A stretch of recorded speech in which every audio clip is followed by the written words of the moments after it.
2 வடை ஒரு tea. Hi guys, welcome to our channel. இப்போ என்னாச்சுன்னு பார்த்தீங்கன்னா, மேட்ச் பேட்டிங் லைனப் தான் பயங்கரமா இருக்குன்னு சொன்னாங்க. பவுலிங் வீக்குன்னு சொன்னா கடைசியில் பேட்டிங் வந்து சிரிப்பா சிரிச்சிருச்சு. ராஜஸ்தானோட இருக்கிற லோவஸ்ட் ஸ்கோர் 127 அடிச்சு மேட்சை வந்து தோத்துட்டு வந்து நிக்கிறோம். இப்போ இந்த மேட்சோட ஃபர்ஸ்ட் இனிஷியல் தாட்ஸ்லேருந்து ஆரம்பிங்க. என்ன ஆச்சு, ஏன் இப்படி ஆகிவிட்டுன்னு வணக்கத்தை போட்டோம். நேத்து தான் சொன்னனேடா தோத்துருவீங்கன்னு சொன்னனேடா. அது ஏதோ 1 vs 1 மேன் விசஸ் மேன்னா சொன்னீங்கடா நேத்து. என்ன நினைச்சானும் தெரியல, பிளேயிங் லெவல கொண்டு வந்தது என்ன யோசிச்சானும் தெரியல. ஆனா நீங்க தோத்துருவீங்கன்னு மட்டும் நல்லா தெரியும்டா. ஏற்கனவே நான் வந்து அந்த டாப் 5 ப்ரெடிக்ஷன் சொன்னேன் தெரியுமா? அப்பயே நான் சிஎஸ்கேக்கு பதிலாக ராஜஸ்தான் ராயல்ஸை தான் 5th பிளேஸ்ல சொன்னேன். ஸோ அதே இதை திருப்பி சொல்லிக்க விரும்புகிறேன். சரி, டாஸ்ல இருந்து வருவோம். டாஸ் ஜெயிச்சு ராஜஸ்தான் ஜெயிச்சாங்க. கரெக்டான டாஸ் வின் ஆகி பவுலிங் போட்டாங்க. Over cash condition. Initial first 7-8 over வரைக்கும் பால் ஸ்விங் ஆச்சு, நல்லா ஸ்விங் ஆச்சு. அதை வந்து நல்லா கேபிட்டலைஸ் பண்ணாங்க பவுலரு. நீ வந்து ஃபுட்பால் ஸ்கோர் கார்டை கொண்டு வந்து விட்டாங்க சிஎஸ்கே.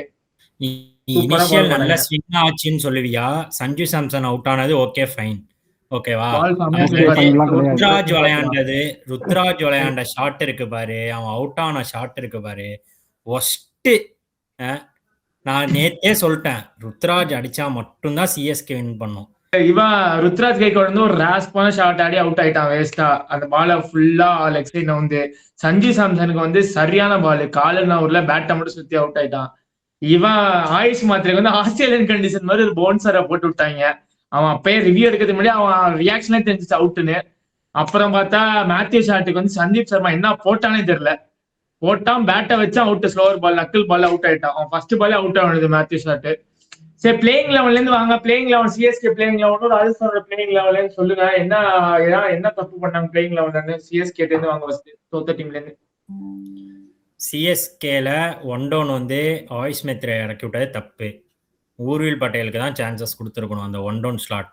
ஆயுஷ் மெத்ரேவும் சஞ்சு சாம்சனும் சேம் கைண்ட் ஆஃப் பிளேயரு, ஓகேவா? அது ஓகே ஃபைன், ஓப்பனிங் அலையாடல 2 பேரும். ஆனால் 1 downக்கு வந்து கேப்பபிலிட்டி வந்து ஊர்வில் பட்டேலுக்கு இருக்கா இல்லை ஆயுஷ் மெத்ரேக்கு இருக்கான்னு பார்த்தோன்னா ஆயுஷ் மெத்ரேக்கு தான் இருக்கு. ஸோ நீங்கள் வந்து ஊர்வில் பட்டேலுக்கு தான் இருக்கு. ஸோ நீங்கள் ஊர்வில் பட்டேல் தான் 1 down இறங்கியிருக்கணும். ஆயுஷ் மெத்ரே உள்ளே வந்ததே தேவையில்லாத டிசிஷன். இன்னொன்று டிசிஷன் நான் என்ன சொல்லுவேன்னா, டைரக்டாக உங்களுக்கு வந்து மிடில் ஆர்டரில் ஒரு ஆல்ரவுண்ட் பவுலிங் ஆப்ஷன் வேணும்னா ராமகிருஷ்ண கௌசல் நல்லா போட்டேன்னு சொன்னானோ, ஸோ அவனை உள்ளே கொண்டு வந்துட்டு ஓட்டனை வெளில உட்கார வச்சுட்டு அகில் உசைனை ஸ்ட்ரெயிட்டாகவே உள்ளே கொண்டு வந்துடலாம். நீங்கள் பிரசாந்த் வீர் இருக்கிறதுனால தான் அகில் உசைன் வரமாட்டான்னு சொல்கிறீங்க. ஆனால் பிரசாந்த் வீரே ஆப்ஷன்ஸில் இல்லை உள்ள பிளேயிங் லெவனில். ஸோ ஸ்ட்ரெயிட்டாகவே ஓட்டன் வெளில, ராமகிருஷ்ண கௌஸ் உள்ள, அகில் உசைனும் உள்ள.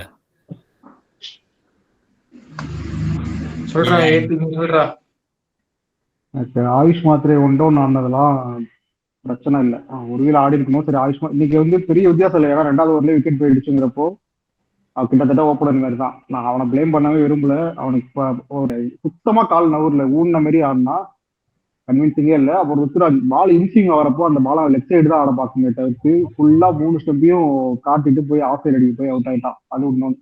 மேத்யூ ஷாட் அவனை பார்க்கும் போது எனக்கு இம்மீடியட்டா தோணுது என்னன்னா, இவன் நான் டேரிங் மிஷின் தம்பி மாதிரி இருக்கான் தான் எனக்கு தோணுச்சு. அதே மாதிரி 5-6 பால் சும்மா தட்டினா அவுட் ஆகிட்டு போயிட்டான். மேத்யூ ஷாட்டை இவங்க எதனால ஆடினாங்கன்னு எனக்கு இப்போ மேத்யூ ஷாட் ஆடின பிளேஸ்ல அழகா உருவில் பட்டேல் ஆடி இருக்கலாம். எதுக்கு மேத்யூ ஷாட் ஆடினாங்க? போன நம்ம ப்ரிவியூல பேசினப்போ மணி சொன்னா ஃபுல்லா லெஃப்ட் ஹேண்டர்ஸ் தான் இருக்காங்க, அவனுக்கு ஓவரே கொடுக்கல. அப்புறம் எதுக்கு மேத்யூ ஷாட் ஆடணும்? ரெண்டு லெஃப்ட் ஹேண்ட் பேட்டர் ஓப்பனிங் வராங்க. சரி, ஃபர்ஸ்ட் ஓவர் மேட் அண்ட் அடிச்சிட்டாங்க. 2வது காலையில வந்து போட்டான். அட்லீஸ்ட் கட் பண்ணிட்டு ஒரு ஆஃப் ஸ்பின்னரையாவது போட வச்சிருக்கணும். நீ வந்து நூர் அகமதுக்கு பவர் பிளேல கொடுக்கறது நான் கன்வின்சிங்கே கிடையாதுடா. நூர் அகமது பவர் பிளேல எப்ப போட்டாலும் அடி வாங்குறான் நூர் அகமது. அது நீ வந்து மேத்யூ ஷாட்டை கொண்டு வந்து போடணும்னு சொல்ற, பெஸ்ட் 5 பவுலர்ஸ்க்கு கொடுப்பியா இல்ல 6th பவுலிங் ஆப்ஷனா மேத்யூ ஷாட்டுக்கு கொடுப்பியா? 2 லெஃப்ட் ஆர்ம் பேட்டர் இருக்காங்க, நீ ஒரு ஆஃப் ஸ்பின்னர். அப்புறம் மேத்யூ ஷாட் எதுக்கு எடுத்துட்டு போயிருக்காங்க? மேத்யூ ஷாட் எடுத்துட்டு போயிருக்காங்கல்ல. மேத்யூ ஷாட் வந்து டைரக்டா பிரேவிஸ்கோட ரீப்ளேஸ்மெண்ட், அவ்வளவுதான். சரியா? அதை விட்டுட்டு 6th பவுலிங் ஆப்ஷனா வேணா அவனை யூஸ் பண்ணலாமே தவிர, நீ வந்து ஸ்ட்ரைட்டாவே வந்து 2 லெஃப்ட் ஹேண்டர் இறக்குறாங்கன்ட்டு நீ வந்து ஓவர் கொடுக்கணுங்கிறது அவசியம் இல்லடா. உனக்கு 127 தான் டார்கெட், ஜெயிக்க முடியாதுன்னு தெரிஞ்சிருச்சு. டார்கெட் அப்பதானே நீ எக்ஸ்பெரிமெண்ட் பண்ண முடியும். அப்பதானே எக்ஸ்பெரிமெண்ட் பண்ணி பார்க்கலாம். மேத்யூ ஷாட்ல மேட்ச் பெர்ஃபார்மன்ஸ் எப்ப டார்கெட்ங்கறத நீ செகண்ட் ஓவரே முடிவு பண்ணிடுவியாடா ஜெயிக்க முடியாதுன்னு? எப்போ நிச்சயம் அடிக்கிறாங்கன்னு தெரிஞ்சிருச்சு. பிராக்டிகலா பேசு. அடிக்கிறாங்க. 127 டாக்டிகலா பேசுறேன்டா. சிம்பிள் டாக்டிகலா தான நான் சொல்றேன். நீ 7th bowling option 7th bowling option இல்லடா பிரவே. தூபேவோ மேட்ச் ஷாட்டும் 6th bowling option ரெண்டு பேருமே 6th bowling 7th இல்ல. சரியா? இப்ப நீ வந்து ஒரு ஆஃப் ஸ்பின்னர் டீம்ல கிடையாது. ரெண்டு லெஃப்ட் ஆர்ம் பேட் விளையாடுறாங்க. லெக் ஸ்பின்னர் போட்டா அடிப்பாங்க. சரியா? அதுக்கு அடுத்து வந்து இவன் நம்மள்ட்ட வேற ஸ்பின்னரே கிடையாது. ஓகேவா? இப்ப போட்டுதான் அவனுக்கு இருக்கிறதே ஒரே ஸ்பின்னர் 100 அகமது மட்டும்தான். உனக்கு நீ அகில் ஹுசைன் ஆடல. கேளு, அகில் ஹுசைன் ஆடல. இப்போ ரெண்டு லெஃப்ட் ஆர்ம் பேட்டருக்கு நீ ஒரு ஆஃப் ஸ்பின்னர் எல்லா கேப்டனும் யூஸ் பண்ற சிம்பிளான ஒரு டெம்ப்ளேட் தான். ஆஃப் ஸ்பின்னரை போட்டு பார்த்திருக்கலாம் என்ன பண்றாங்க. எல்லா டீம் பிளேயரும் சூஸ் பண்ணுவானோட ஆஃப் ஸ்பின்னரை. அந்த இடத்துல வந்து ஜடேஜாவோ இல்ல வந்து ஒரு எக்ஸ்பீரியன்ஸ்டு பவுலர் எவனாச்சும் இருந்தா ஓகே ஃபைன். நீ 6th பவுலிங் ஆப்ஷனை 130 டார்கெட்ல நீ தேர்ட் ஓவரே கொடுக்கணுங்கிறது வந்து அவசியமே இல்லடா. பையா ஆர்சிபி மேக்ஸ்வெல்லாம் வச்சு ஃபர்ஸ்ட் ஓவர் போட்டிருக்காங்க. அதெல்லாம் நீ சொல்லவே கூடாது. நான் திருப்பி சொல்றேன், மேட்ச் ஷாட் வந்து ஏபிள் பவுலர் தான். அவனால போட முடியும் பவர் பிளேல. நான் போட்டு பார்த்திருக்கேன், பிபிஎல் எல்லாம் போட்டு பார்த்திருக்கேன். அவனால நியூ பால்ல போடுறதுக்குள்ள கேப்பபிலிட்டிஸ் இருக்கு. ட்ரை பண்ணிருக்கலாம் ஒரு ஆப்ஷன். எதுக்கு எடுத்துட்டு போய் ஒரு ஆப்ஷனை யூசபிள் இல்லாத ஒரு ஆப்ஷன் எடுத்துட்டு போய் பவுலிங் மேட்ச் ஷாட் பவுலிங் யூஸே பண்ண போறது இல்லைன்னா அவங்க என்ன பண்ணிக்கலாம், அகில் ஹுசைன் ஜெமி ஓட்டன் 2 பேரும் ஆட வச்சிருக்கலாம். உருவில் பட்டேல் ஆட வச்சுட்டு அந்த தப்ப பண்ணிட்டாங்களே. இப்போ மேட்ச் ஷாட் ஆட வச்சதுக்கு பதிலா நீ மேட்ச் ஷாட்டையும் நீ அகில் ஹுசைனும் கம்பேர் பண்ணவே கூடாதுடா. இவன் கேப்பபிள் கம்பேர் பண்ண. நான் என்ன சொல்றேன்னா, நான் பிளேயிங் லெவல் என்ன சொல்றேன்னா, சர்ஃப்ராஸ் கான இம்பாக்ட் சப் எடுத்துட்டு வந்தாங்க தெரியுமா? அந்த இடத்துல உருவில் பட்டேல் எடுத்து வந்துட்டு அகில் ஹுசைன் ஆட வச்சிருந்தாங்க, பிளேயிங் லெவல்ல போட்டிருந்தாங்கன்னு வச்சுக்கோ. இப்போ வந்து உனக்கு 2 ஸ்பின்னிங் ஆப்ஷன் கிடைச்சிருக்கும், உனக்கு 6 பவுலிங் ஆப்ஷன் கிடைச்சிருக்குமா? நீ இப்ப சொல்றல 6th bowler வந்து துபேவும் மேட்ச் ஷாட்னு சொல்றல, உனக்கு 6 சாலிட் பவுலிங் ஆப்ஷன் கிடைச்சிருக்கும். அவங்க மேட்ச் ஷாட் ஆடினதுக்கான காரணம் எனக்கு புரியலன்னு தான் நான் உன்கிட்ட கேட்கிறேன். மணிதா சொன்னா லெஃப்ட் ஹேண்டர் ஹெவியா இருக்கு, மேட்ச் ஷாட் ஆடினா ஒரு ஆஃப் ஸ்பின்னர் ஆடினா பெட்டரா இருக்கும். எனக்கு அது ஓகே படுச்சு. சரி ஆடினாங்க. எனக்கு அவன் ஆடி ரன் அடிக்காதெல்லாம் கூட பிரச்சனை இல்லை. இப்போ வந்து பவர் பிளேல ஓவர் கொடுத்துக்கலாம்னு சொல்லி நான் சொல்றேன், நீ கொடுத்துட கூடாது அப்படின்னு சொல்லி சொல்றேன். ஓகே, ஆஃப்டர் பவர் பிளேயாச்சும் கொடுத்தாங்கன்னு நான் கேட்கறேன். ஆஃப்டர் பவர் பிளே நீ சொல்ற மாதிரி டாப் ஸ்ட்ரைக் பவுலர் 100க்கே ஓவர் கொடுக்கல. 100 ஒரு ஓவர்ல 15 ரன் போனா, அதுக்கப்புறம் கொடுக்கவே இல்லை. அவன் எப்ப போட்டான்? 11வது ஓவர் வந்து போடுறான் 100. கரெக்டா? அதுதான்டா சொல்றேன். டாப் 5 பவுலர்ஸே நீங்க இன்னும் எஃபிஷியன்டா யூஸ் பண்ணலடா. அதுக்குள்ள ஏன்டா 6th பவுலர்னு போறீங்க? ஓவர்டனையும் ஒரு பவுலரா தானே எடுத்தீங்க. ஒரு ஓவர் தான் போட்டிருக்கான் ஓவர்டனும். எதுக்கு ஸ்ட்ரெயிட்டாவே 6th பவுலிங் ஆப்ஷனை தேடுறீங்கன்னு தான் கேட்கிறேன். பதில் சொல்றாங்க திருப்பி அதே 2 லெஃப்ட் ஹேண்டர் இருக்கான்ட்டு நீ ஸ்ட்ரைட்டாவே 6th பவுலிங் சொல்றடா. இப்போ ஒண்ணும் இல்ல, இப்போ வந்து எஸ்ஆர்எச்க்கு பேட்டிங் ஆடுற. இப்போ இல்ல ஒரே நிமிஷம், எஸ்ஆர்எச்க்கு அகைன்ஸ்டா பேட்டிங் ஆடுற அபிஷேக் சர்மா ஸ்ட்ரைக்ல இருக்கான். இப்போ மேட்ச் ஷாட் பவுலிங் லைன்ல பண்ணா மேட்ச் ஷாட்டுக்கு ஃபர்ஸ்ட் ஓவர் கொடுக்க மாட்டீங்களா சொல்லு?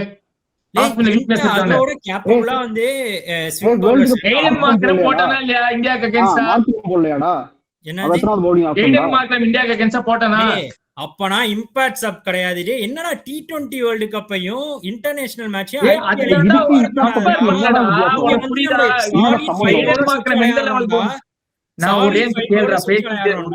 ஒரே நிமிஷம் நீ பேசுற, நான் சொல்லிட்டு முடிச்சிட நீ பேசுற. ஏடன் மார்க்ரம் லெவலுக்கு தான் மேட்ச் ஆட்டும் பவுலிங் போடுவான் நான் சொல்றேன். எடுத்துட்டு போன அந்த 6th ஒரு 100 அகமது கொடுத்ததுக்கு பதிலா மேபி மேட்ச் ஆட்டுக்கும் யாருக்கும் கொடுத்துருக்கலாம். அடிக்க போனாலும் தெரிஞ்சிருச்சு. சரியா? 100 அகமது பவர் பிளே இது வரைக்கும் சக்சஸ் ஆகி நான் பார்த்ததே கிடையாது. ஆஃப்டர் பவர் பிளே மட்டும் நல்லா போடுவான். 6th ஓவர்னு சொன்னல, அது ஃபைன். எதுக்கு எடுத்த உடனே தேர்ட் ஓவர் வந்து கொடுக்கணும்ங்கறீங்க? அதுதான் நான் கேக்குறேன். தேர்ட் ஓவர்ல 2 லெஃப்ட் ஹேண்டருக்கு ட்ரை பண்ணி பாத்துக்கலாம். உங்களுக்கு விக்கெட் விழுவுலங்கறப்ப ட்ரை பண்ணி பாத்துக்கலாம் நான் சொல்றேன். தேர்ட் ஓவர் போட்டு ட்ரை பண்ணிக்கலாம். அடிக்கிறாங்கன்னு தெரிஞ்சிருச்சுல, 2 பவுலர் அடிச்சிட்டாங்க, 3 பவுலர் போட்டு அடிச்சிட்டாங்க. தேர்ட் ஓவர் ஏன் கொடுத்துருக்கு நான் சொல்றேன் பாரு. கலீலுக்கு நல்லா ஸ்விங் ஆச்சு, ஹென்ரிக்கு ஃபர்ஸ்ட் ஓவரே பெருசா ஸ்விங் இல்லை. அப்படிங்கிறப்போ அவனை அதுவும் 18 ரன் போயிடுச்சுங்கிறப்போ அவனை கட் பண்ணிட்டு வேற ஆப்ஷன் ட்ரை பண்ணலாம். டார்கெட்டும் கம்மி.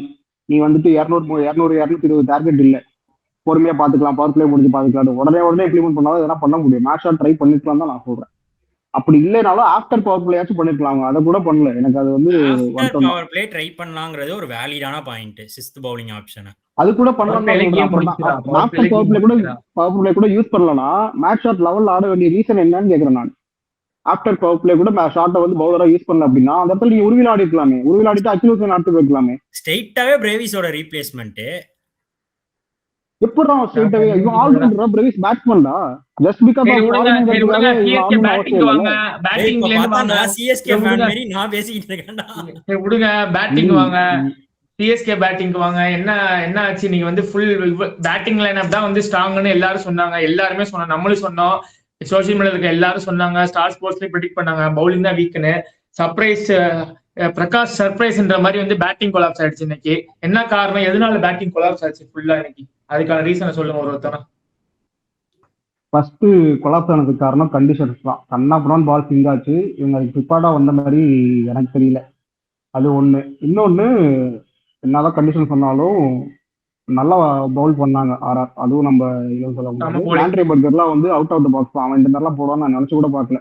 ஸ்பீட் போல்ட்டை பார்த்த மாதிரி இருந்துச்சு அவன் போட்டதெல்லாம். அப்புறம்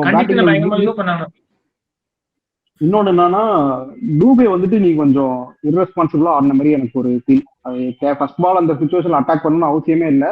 பிளஸ் ஃபர்ஸ்ட் பால் பவுண்டரி போயிட்டுங்கிறப்போ பொறுமையா ஆடிக்கலாம். ஓவர் கேட்டு அந்த 2 ரேட்ல ஆடி இருந்து கொஞ்சம் செட் பண்ணிட்டு அப்புறம் போயிருக்கலாம். வந்துட்டு உடனே அவுட் ஆயிட்டு விக்கெட் த்ரோ பண்ணிட்டு போன மாதிரி இருந்துச்சு. சர்ப்ரைஸ் கணி சேர்த்துக்கோ, 2வது பாலே ஸ்வீப். என்ன போடுறான் எதுனே தெரியல. ஜடேஜா பால் டேர்னும் ஆகாது, எதுவும் ஆகாது. சரி, ஒரு டேர்னிங் விக்கெட்ல ஸ்வீப் ஆடுறது பெட்டர் ஆப்ஷன். ஜடேஜா நேரா தான் போடுவோம். நான் படுத்து ஒரு போட்டான் ஒரு கூட்டல. ஜடேஜா 6 பாலுக்கு 5 பால் ஸ்டெம் டு ஸ்டெம்ப் ஸ்ட்ரைட் தான்.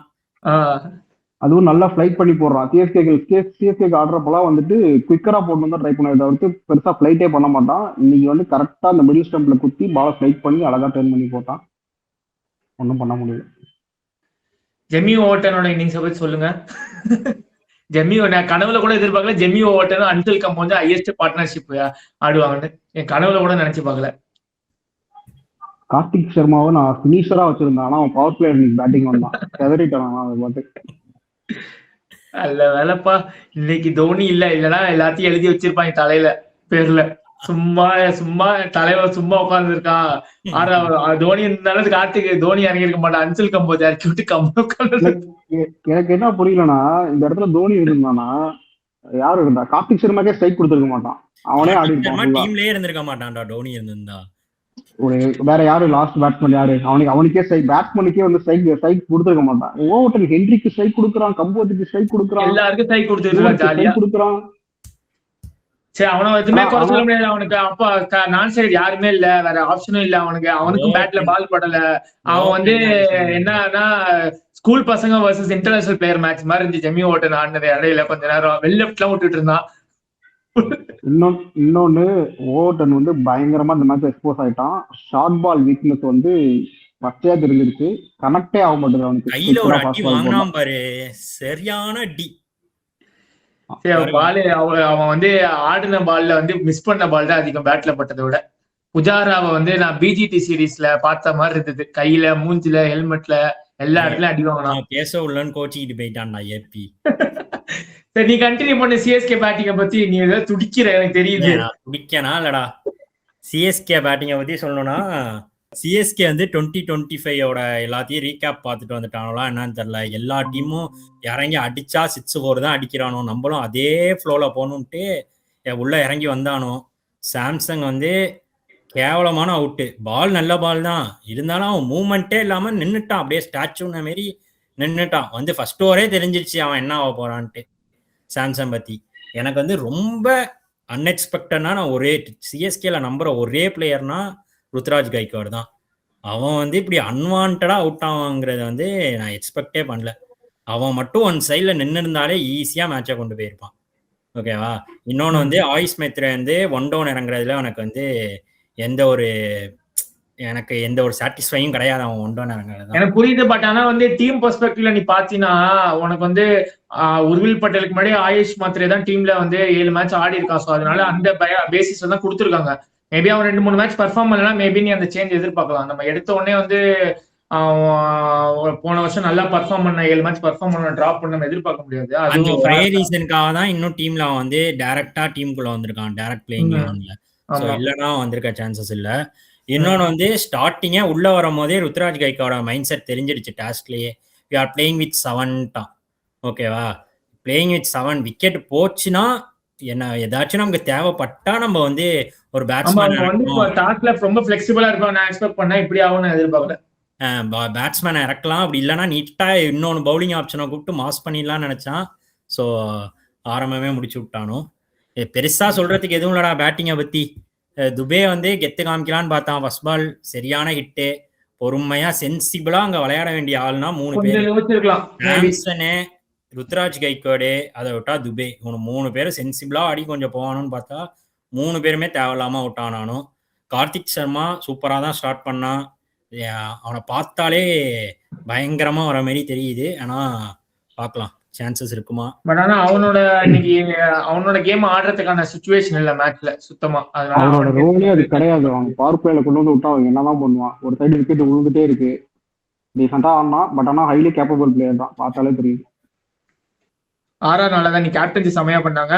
சரியான ஒரு இது சேஞ்ச் பண்ணி அவங்க வந்து நாண்ட்ரே பர்கர் நல்லா போறான்னு தெரிஞ்சு திருப்பி ஒரு ஓவர் கொடுத்து, அதோட இன்னொன்னு பிரிஜேஷ் சர்மாவா சூப்பரா போட்டான். பிரிஜேஷ் சர்மா அவனை கொண்டு வரவங்க யாரும் எக்ஸ்பெக்ட் பண்ணல, அவனை கொண்டு வந்தாங்க. இன்னொன்னு வந்து அவங்க பேட்டிங்ல வந்து ஹெட்மயரை வந்து இறக்கல, ஒன் துருவ் ஜுரேல் இறக்குறாங்க. அதை பத்தி என்ன நினைக்கிறீங்க guys? ஏன்னா துருவ் ஜுரேல் வந்து ஃபினிஷிங் ரோல்ல கொடுத்தானோ அவனால எதுவும் பண்ண முடியல. ஸோ நல்ல ஒரு கேப்பபிளான பிளேயரு, ஸோ எப்படி யூட்டிலைஸ் பண்ணான்னு பார்த்து ஒன்னொன்று இறக்கி விட்டானோ. அது நல்ல ஆப்பர்ச்சுனிட்டி தான்டா அவனுக்கு, நல்ல மூவ் தான் எனக்கு தெரிஞ்ச வரையும். ஆனால் ஹிட்மயரும் அதே தான், ஃபினிஷிங் ரோலை ஒழுங்காக பண்ணவும் இல்லை. ஸோ இது ஒரு கேம்பிள் தான். ஆனால் ஜுரேலுக்கு ஒரு நல்ல ஆப்பர்ச்சுனிட்டி, அவன் நல்லா ஸ்கோர் பண்ண நிறையா சான்சஸ் இருக்கு இந்த சீசன். அப்போ சரி, வைபவ் சூரியவன்ஷை பத்தி சொல்லு. ஏபி என்ன போட்டு பிரிச்சு விட்டாங்க, ஒரு கேட்ச் வேற விட்டாங்க.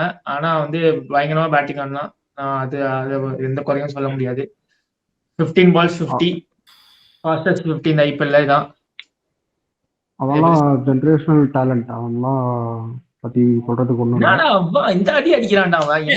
எனக்கு என்னமோ யோசிச்சு யார் பால் தெரியல, ஆஃப் சைட்ல ஒரு ஸ்லோவர் பால் 6 அடிச்சான். வயசுல எப்படி இவ்வளவு பவர் ஜெனரேட் பண்றானே எனக்கு புரியல சத்தியமா. எல்லாரும் யோசிச்சாலே அடிக்கிறது கஷ்டம், பேஸ் இருந்தாலே அடிக்கிறது கஷ்டம். ஸ்லோவர் பால் கட்டுற அதுல ப்ரெடிக்ட் பண்ணி அடிச்சான், பயங்கரமா இருந்தது. நான் என்ன எக்ஸ்பெக்ட் பண்ணேன்னா, போன சீசன் பார்த்துட்டு இந்த சீசன் ஷார்ட் அவுட் பண்ணிருப்பாங்கன்னு எக்ஸ்பெக்ட் பண்ணேன். இந்த சீசன் வந்து என்னன்னா வந்து அவன் பவர் ஜெனரேட் பயங்கரமா இருக்கும். அந்த back lift, high back lift பின்னாடி எடுத்துட்டு போயிட்டு அப்படியே அந்த ஹிப் ரொட்டேஷனோட பேட் வருது, பயங்கரமான பவர் லிஃப்ட். கேப் பார்த்து வர விளையாடுறான். தேட்மேனும் அந்த ஷார்ட் ஃபைன் லைக்கும் அந்த ரெண்டுத்துக்கும் கேப்ல வச்சிருக்கான் ஃபீல்டரை. அவன் அங்கதான் அடிக்கிறான் தெரிஞ்சும் அப்பயும் தள்ளி போய் கரெக்டா கேப் பிக் பண்றான். அது பின்னாடி அடிக்கிறது, அப்பர் கட் மாரி ஆடுறது எல்லாமே சரியா இருக்கு. எனக்கு என்ன ஒரு யோசனைனா, எவனும் யோசிச்சு போட மாட்டானுல, ஓடி வந்து மாங்குன்னு ஷைனினா போடுவான்ல, அது மாரி அவனுக்கு போட்டு கொடுக்குறானா என்னன்னு தெரியல. சோ அவ்வளவுதான் இன்னைக்கு மேட்சோட இதுக்கப்புறம் வந்து டீம்ல வந்து என்னென்ன சேஞ்ச் பண்ணுவாங்கன்னு தெரியல. அடுத்த மேட்ச் பிரவீஸ் ஃபிட் ஆயிடுவான்னு போட்டிருக்காங்க, எந்த அளவுக்குன்னு தெரியல. அடுத்த மேட்ச் என்னதான் அடுத்த மேட்ச் பஞ்சாபோட கண்டிப்பா தோல்வி, அதுக்கு அடுத்த மேட்ச் ஆர்சிபியோட கண்டிப்பா தோல்வி, அதுக்கும் அடுத்த மேட்ச் டிசியோட கண்டிப்பா தோல்வி. இத வந்து நான் கட் பண்ணி போட்டு வைக்கிறேன். 14 வருஷம் கழிச்சு ஒரு ஃபர்ஸ்ட் மேட்ச் ஜெயிச்சிட்டு ஓவரா வாய் பேசுறாங்க ஆர்சிபி ஃபேன்ஸ் மாதிரி. நான் மும்பை சவுட் ஜஸ்ட் பியூர் ஐபிஎல் ஓவர்ரா, ஜஸ்ட் ஐபிஎல் ஓவர்ல அனாதை பைலோடா நேத்து வந்து அழுதிங்களேடா, நாளை ஜெயிக்கிறோம்டா, ஜெயிச்சிட்டு பேசணும்டான்னு. அப்பல நான் எதுவுமே பேசல.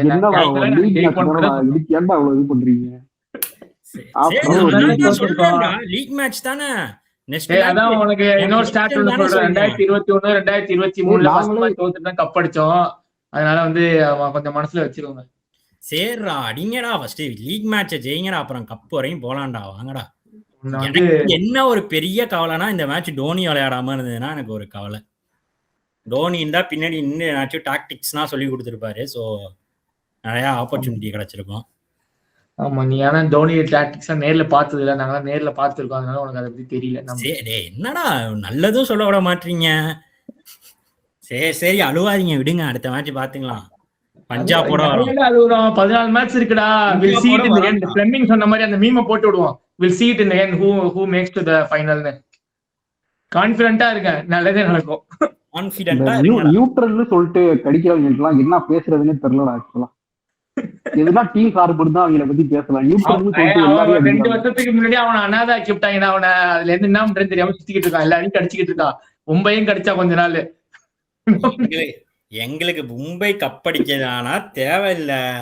நாங்கதான் ரோஹித் சர்மாக்கும் மும்பைக்கு சம்பந்தம் இல்லைன்னு முடிவு பண்றோம். ரோஹித் சர்மா பேட்டிங் மட்டும் பாத்துப்பான் அப்பப்ப ஓரமான்னு சொல்றேன்.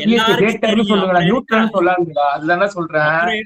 சிஎஸ்கே ஹேட்டர்னா சிஎஸ்கே ஹேட்டர், ஆர்சிபி ஹேட்டர்னா ஆர்சிபி ஹேட்டர். நியூட்ரல் சொல்லாதீங்க. ஏன் இப்படி முகமூடி போட்டு ஜஸ்ட் என் பிரெடிக்ஷன்ரா. அதுதான்டா சிஎஸ்கே ஹேட்டர்னு சொல்லி நியூட்ரல் சொல்ல. ஐபிஎல் ஃபேன் தான் நம்பர் கொஞ்ச நேரத்துக்கு முன்னாடி ஒரே வெடிய போட்டான் பாரு. ஒரே வெடியா சொன்னோம்ல, அவ்வளவுதான் கேம். சரி, நாளைக்கு மேட்ச் ப்ரெடிக்ஷன் சொல்லுங்க. ஜிடி பஞ்சாப் என்ன நடக்கும், என்னன்னு 2 டீம்ல எந்த டீம் ஸ்ட்ராங்கா இருக்கு, முல்லன்பூர் நடக்குது, எந்த டீம் ஜெயிக்க வாய்ப்பு இருக்கு? Easy win for Punjab. ஆமா, ஈஸி வின் ஃபார் பஞ்சாப் தான் நானும் நினைக்கிறேன். டீம் ரொம்ப பயங்கரமான ஸ்ட்ராங்கா இருக்காங்க. பேட்டிங் லைனப் வந்து பார்த்தாலே பயப்படுற மாதிரி இருக்கு. ஈஸி வின்னா என்னங்கிறதுனா தெரியல. நான் ஃபுல் யங்ஸ்டர்ஸ் வச்சு போறானோ, எல்லாரும் எந்த ஃபார்ம்ல இருக்கானோனால தெரியாது.